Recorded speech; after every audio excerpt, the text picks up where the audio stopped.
বানিয়েছি অনুষ্ঠান বাড়ির মতো মাছের মাথা দিয়ে মুগ ডাল।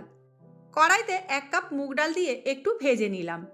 ঠান্ডা হলে ভালো করে ধুয়ে প্রেসার কুকারে 2টি সিটি দিয়ে নেব। কড়াইতে তেল গরম করে কাতলা মাছের মাথায় নুন হলুদ মাখিয়ে ভেজে তুলে নেব।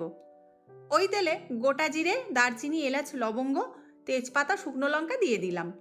একটি পেঁয়াজ, আদা, রসুন একসাথে পেস্ট করে ঢেলে দিচ্ছি। একটু কষে নেব। দিয়ে দিচ্ছি স্বাদ মতো নুন, হলুদ গুঁড়ো, জিরে গুঁড়ো। আবারও কিছুক্ষণ কষে সেদ্ধ করা ডালটা ঢেলে দিলাম। পরিমাণ মতো গরম জল দিয়ে দিচ্ছি। একটি টমেটো টুকরো করে দিয়ে দিলাম। কয়েকটা চেরা কাঁচা লঙ্কা দিয়ে দিচ্ছি। নেড়ে 2-3 মিনিট রান্না করে নেব। এবার মাছের মাথা দিয়ে দিলাম। একটু ফুটিয়ে নিচ্ছি। এখন ঘি আর কিছুটা গরম মশলা গুঁড়ো দিয়ে ভালো করে মিশিয়ে নিলাম। তৈরি মাছের মাথা দিয়ে মুগ ডাল। রেসিপি কেমন লাগলো কমেন্টে অবশ্যই জানাবেন।